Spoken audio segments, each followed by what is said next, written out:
Hi guys, thanks for joining me for this summary of my last video. It's an important message, but I understand that not everyone's got 40 minutes to get into all of the details. If you find it interesting, please press the like button, share it with your friends. I'll leave a link to the full video and the full message in the comments section.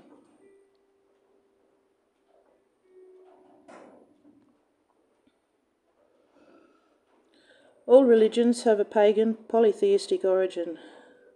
They all worshipped and sacrificed to the main god of this world. He was given different names in different languages, cultures and eras of time. These names were all associated with the image of the bull, a beast, and he demanded sacrifices. He was also known as the god of spring and fertility and the opposite of loss and destruction. Some of his other names are Mordecai, Marduk, Yahweh, Baal, Jupiter, Zeus, and Hadad.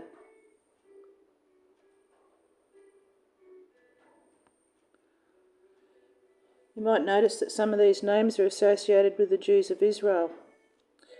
Jesus called the father of the Jews the father of lies, and we know from scriptures that our Father cannot lie.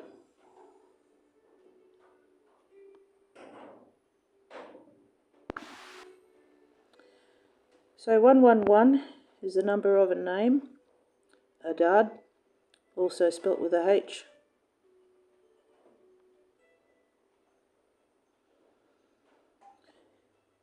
He was an important northwest Semitic storm and fertility god, also simply known as Baal, and Marduk and Zeus.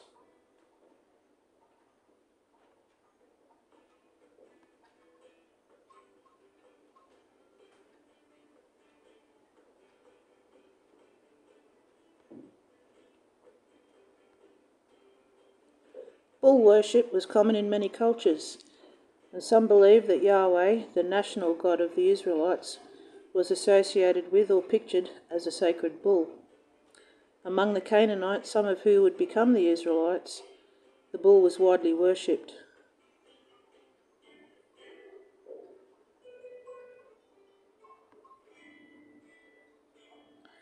One of the facts that can't be disputed is that Yahweh is a god who has a consort, that is, a wife.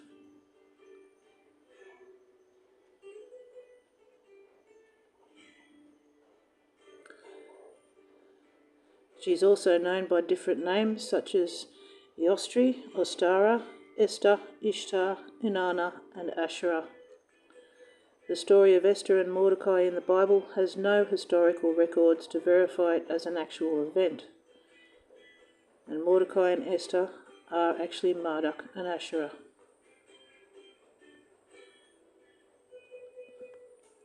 This is confirmed on a Jewish website.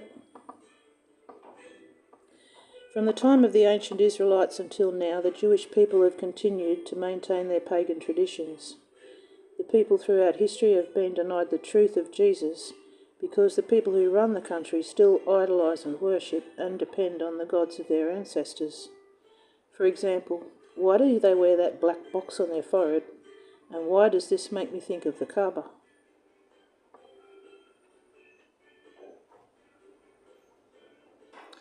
Where have we seen a ritual, a ceremony with an idol of a bull recently?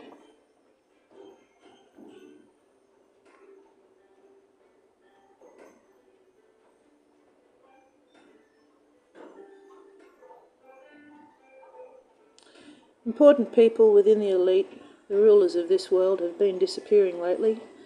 The older ones have apparently died, but some of us wonder if they've actually been sacrificed. The Jewish priests are preparing to sacrifice a red heifer soon, and this hasn't been done since before the destruction of the temple in Jerusalem in 70 AD. This will initiate full power to their Messiah. They're summoning the forces of evil, whether they're aware of it or not.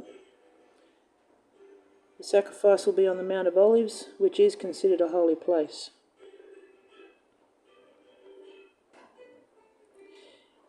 In the book of Matthew, We're warned that the end will come when we see the abomination of desolation spoken of by Daniel the prophet standing in the holy place. Whosoever readeth this, let him understand. This highlighted in red message is for us. We're the readers. The disciples whom Jesus was talking to weren't reading this. He just made sure that it was recorded for us.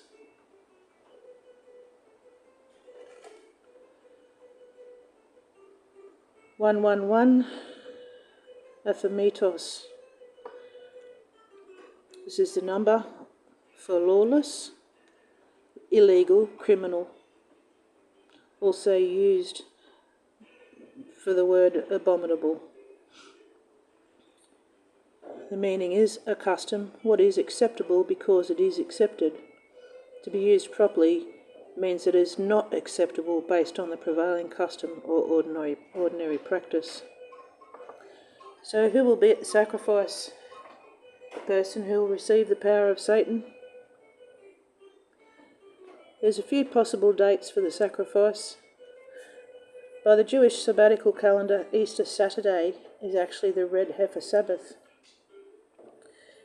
And Israel will have their Passover Seder on the evening of the 22nd of April, next day still being Passover, and that date in the heavenly calendar is actually Mordecai's feast.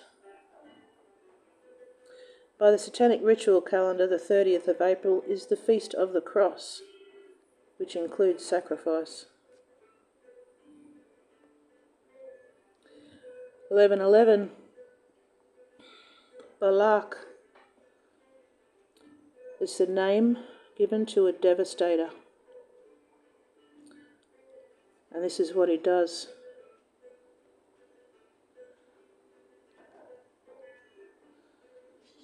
He lays waste, he devastates. The abomination of desolation is almost here. And the last thing, every time something or someone is sacrificed, the dark side is given more power, and this contributes to the spiritual warfare against us. We must continue to pray unceasingly, keeping the Holy Spirit with us. Thanks for listening. I hope you can press like, leave a comment, and please find the link in the comments section if you're interested in knowing more about this.